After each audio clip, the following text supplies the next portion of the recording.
Hello everyone, good evening. Welcome back once again to your favorite channel, that is StudyIQIASEnglish. I'm your educator Praveen Mishra. We're going to start the 5 MCQs, okay, based on our current affairs daily. So the topics for discussion today, the first one will be the CCYB, that is the Counter-Cyclical Capital Buffer. Second one, it's about the TPU, that is the Tensor Processing Units. Thirdly, we have got the IUCN. Fourth, we have got the QPI AI INDUS. And the last one, that is about the Conga-Samgri Rift. Okay, so these will be the 5 MCQs. Okay, so starting with the first question here. Okay, so it is about the CCYB. Okay, so here we go with the procedure, with the statements. First, its primary objective, CCYB, as in being the counter-cyclical capital buffer. So, first statement, its primary objective is to protect the banking sector from periods of aggregate or excess aggregate credit growth. Second, it is implemented as an extension of the capital conservation buffer and consists entirely of common equity tier 1 capital. Statement 3. If the minimum CCYB, that is simply speaking once again, counter-cyclical capital buffer, requirement is breached, restrictions are imposed on the bank's operations along with lending activities.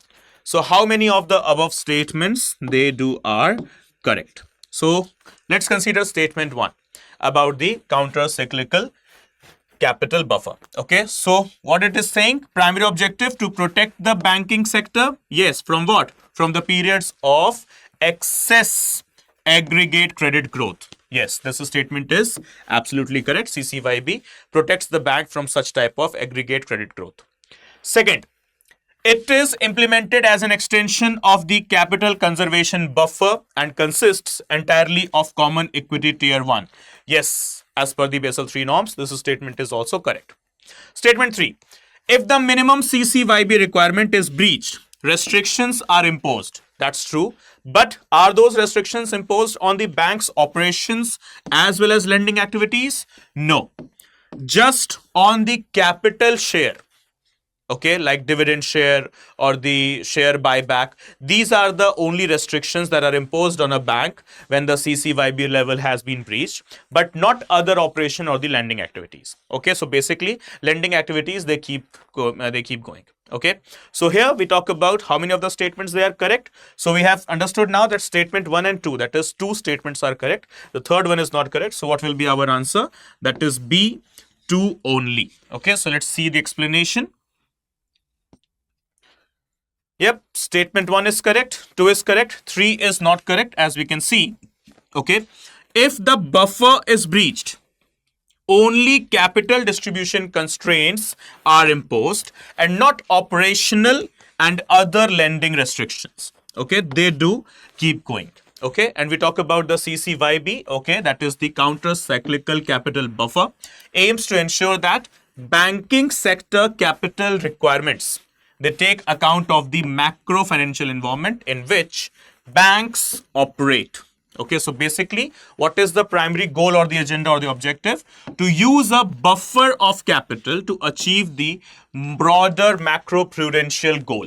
Okay, that is simply speaking, containing or maintaining the credit of the banks as well as containing the segment that they do not go into the losses. So for which we have got a Basel III norm that is known as CCYB, counter-cyclical capital buffer. Okay, so this is the first MCQ. Moving to the second one, that is the with reference to TPU, Tensor Processing Units, consider the following statements. So we have got 3 statements here again. Statement 1, TPUs are application-specific integrated circuits designed primarily for the sake of accelerating machine learning and tasks.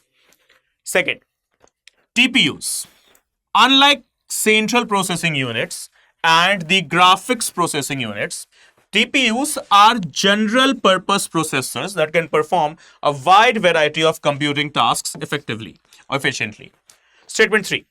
TPUs are engineered to handle tensor operations and enable faster training of artificial intelligence models. Okay, that is AI models. So, how many of the above statements they are correct? So let's consider statement 1. What are TPUs? Are they application-specific integrated circuits designed primarily for accelerating machine learning tasks? Yes, absolutely correct.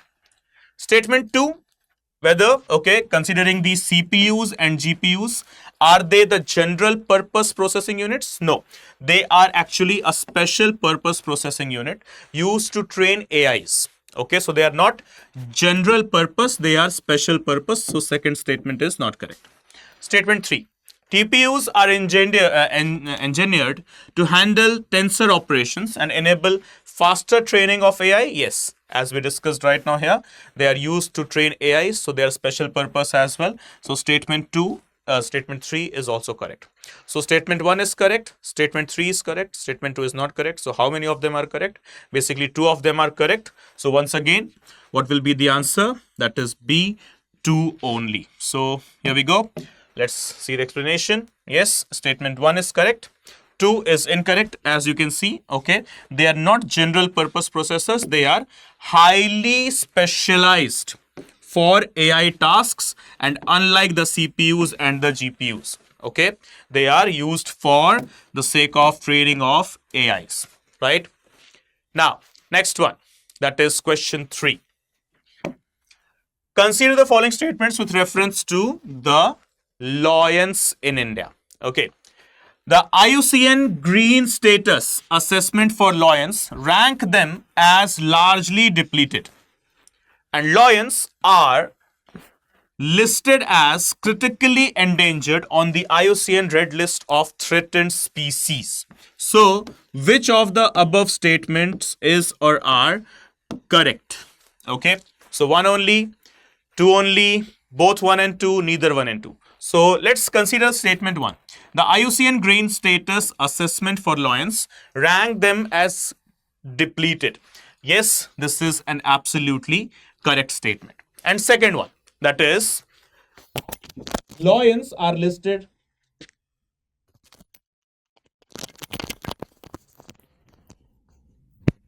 Okay, lions are listed as critically endangered on the IUCN red list of the threatened species. No, that statement is not correct basically. So we have got option A, that is 1 only to be the correct statement. So here we go. Okay, so understanding the difference between green and red here. Okay, so statement 1 is absolutely correct. Okay, and statement 2 is not correct. As why? According to the International Union for the Conservation of Nature, okay, it has come out with its first ever, remember, first ever green status assessment for the lion. That is scientific name Panthera leo. Okay, the first green status assessment for the lion shows that it is largely depleted. Okay, while the species remain vulnerable on the IUCN red list. And today's green status assessment shows that human impacts are preventing the lion from being fully ecologically functional. Their habitat, their niche, it is getting destructed. Okay, and because of which their all functions, they are not able to perform their all of the day-to-day life functions, right? So remember, right, we need to protect the lions, okay, and we need to protect the environment as well. So statement question 4 here for the day. What is QPI INDUS recently seen in the news? Okay, QPI INDUS. Is it India's first AI-powered semiconductor, or a next generation supercomputer developed for weather forecasting, or India's first full stack quantum computing system, or last, statement D, an indigenous satellite communication system for defense use? So what is QPI AI INDUS? So actually it is with reference to the National Computing Mission, okay, or the National Quantum Mission actually, okay.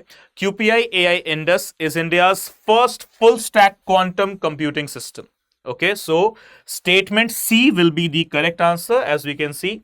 Yes, okay, option C is the correct answer, as you can understand. Okay, it is with regard to the National Quantum Mission. Okay, QPI AI is at the forefront of building countries' quantum computing technology ecosystem, right?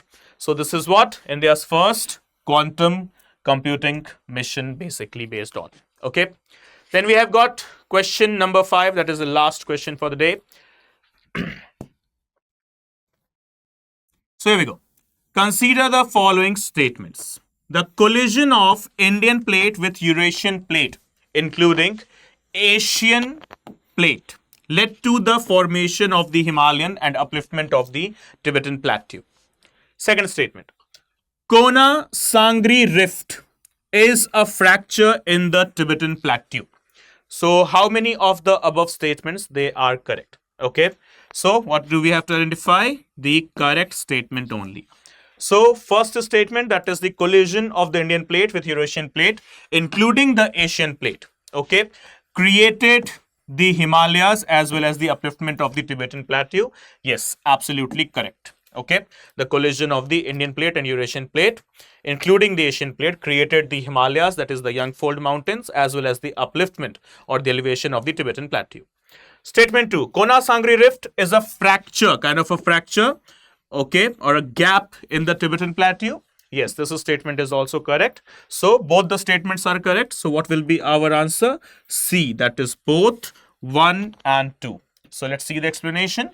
Yes, option C, that is both the statements are correct. Okay, specifically remember guys, the location of Conga-Samgri Rift. Where it is? It is into the Tibetan plateau. Okay, it's a deep fracture. Okay, a type of a deep gap.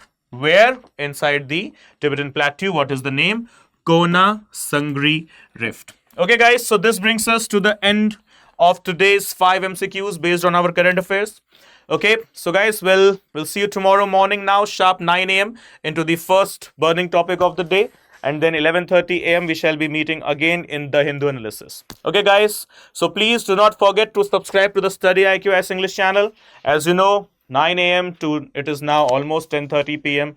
Here we are with you guys. Okay everyone, so please do subscribe to the channel and never miss any update from the channel. And apart from that, if you want to connect with me, so we can connect on Telegram as well as Instagram. So on Telegram you can search me with the username study_with_Praveen, and on Instagram you can search me with Praveen Mishra _2107.